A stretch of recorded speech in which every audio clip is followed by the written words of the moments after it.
அடுத்தது பாத்தீங்கன்னா இந்த ஷெல்ஃப் வந்து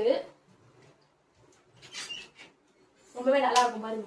வந்து இது வந்து கடலைப்பருப்பு போட்டிருக்காங்க. இதெல்லாம் இது இல்லாம டப்பர் வேலை இதெல்லாம் ஓகேவா. இதுல வந்து கடலைப்பருப்பு, அப்புறம் உளுத்தம் பருப்பு, தோரம் பருப்பு, பாசிப்பருப்பு, எல்லா பருப்பு வகைகள்லாம் இங்க இதுல இருக்கு. நல்ல பெருசா இருக்கும். நான் வந்து காட்டுறேன் உங்களுக்கு.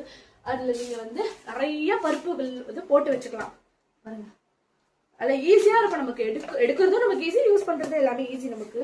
இந்த மாதிரி ஸ்டோரேஜ் பாக்ஸஸ்ல வந்து நீங்க போட்டு வச்சிருந்தீங்கன்னா.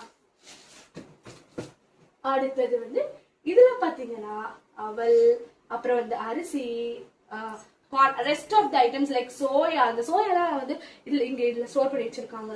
அப்புறம் வந்து இது வந்து வெள்ளத்தை வந்து ஜாகரியை வந்து என்ன பண்ணிருக்காங்க அப்படின்னா, அவங்க என் பாட்டி வந்து என்ன பண்ணுவாங்கன்னா ஜாகரியை வாங்கிட்டு அதை வந்து அவங்க துருவி வச்சிருவாங்க. இந்த மாதிரி நம்ம ஸ்வீட் பண்றோம் அப்படின்னா ரொம்ப ஈஸியா நம்ம வந்து பண்ணலாம்.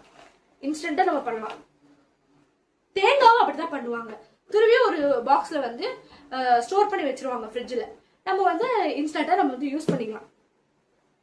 நம்ம அப்பன்னு உட்காந்து நம்ம வந்து திருவிட்டு இருந்தோம், ஆர் நம்ம வந்து மிக்சில போட்டு அரைச்சிட்டு இருந்தாலும் நமக்கு டைம் ஆகும். டைம் சேவ் பண்றதுக்கு நீங்க இப்படி கூட பண்ணலாம். அடுத்தது இங்க வந்து ஸ்பூன்ஸ் இருக்கு. இங்க பாருங்க, ஸ்பூன் ஹோல்டர் எல்லாமே வச்சுக்கலாம். ஃபோர்க்ல இருந்து கத்தில இருந்து எல்லாமே ஸ்பூன்ஸ் இருக்கு.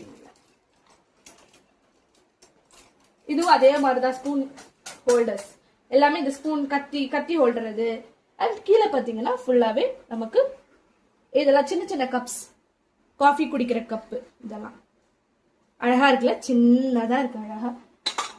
அண்ட் இது வந்து சின்ன பசங்களுக்கு ஸ்ட்ரா வச்சு டம்ளர். இது வந்து சூப் பவுல்ல